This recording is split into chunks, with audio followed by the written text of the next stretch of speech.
Now, it's been barely 24 hours since that bloody attack on police here in the city of Dallas, and tonight many are trying to process what happened. It's something that's very difficult to do. The calm and relative quiet in downtown Dallas is almost eerie, considering the chaos and killing that took place here on Thursday night. It was just crazy. It was a steady ring of fire. When the shooting broke out, Shannon Thomas got stuck in her car for 9 hours with no place to run, a captive witness to the carnage. I saw people running everywhere. I saw police running everywhere. I saw one of the policemen get shot in the arm and fell to the ground. Like so many across the nation, Chris Bailey watched as police became targets and then victims. I was speechless at first. I couldn't believe what was going on. Bailey didn't know what to do with the shock and pain he felt. With issues as complex as race relations and police brutality, he decided on this simple message: everybody love everybody, and he delivered it on the street. I deleted my Facebook account this morning because there was just so much hatred going around that I can't do it anymore. I don't know what I can do to spread love, but you know, I can carry a sign. This cost me $4. I feel like you can't make sense of it. Estevan Tuzno is a New Orleanian who moved to Dallas County after Hurricane Katrina. While the killings happened in Dallas, he says underlying tension and division are widespread, relevant in many cities, including his hometown of New Orleans. You always need the police. You know, I can't imagine a society without law, without justice. Even though it's somewhat tainted, it's needed. There's a conversation, a hard conversation that needs to happen between communities and law enforcement and governments. We really need to reach across the table, put all things aside. Matters what color you are, we all bleed red. And it's hard to encapsulate the numb and surreal feeling here in Dallas tonight.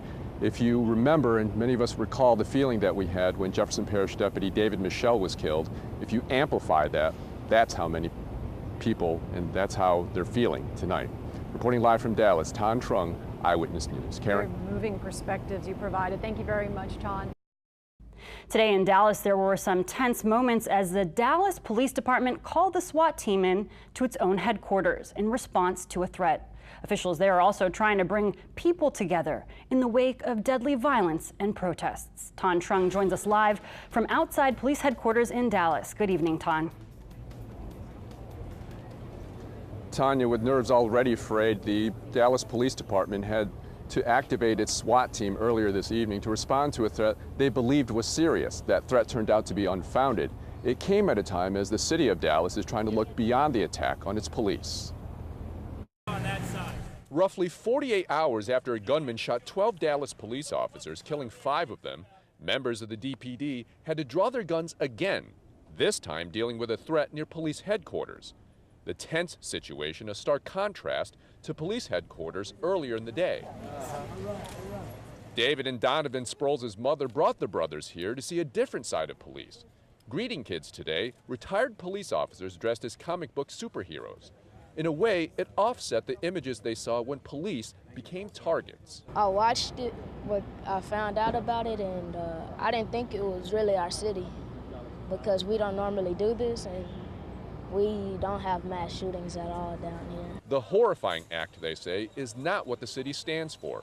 They stand behind police. I think they've done good, and they've done good so far, and they're still doing good.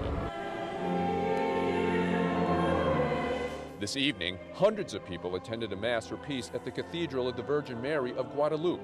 It was one of the first formal gatherings since Thursday's massacre. And I think and hope that's what Dallas can teach our nation today. We have to dialogue and we have to speak to each other. Even though we may have differences of opinion, we may have different color, we may have different ethnic backgrounds, but we all live in the same world and we're all part of the same family, and we have to act as such. Inside, prayers offered through voice and song. Outside, prayers for the officers placed on this crucifix, a powerful symbol for a city trying to heal.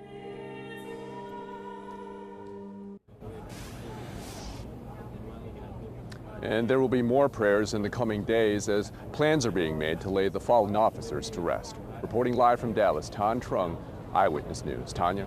Tan, thank you. Stay safe.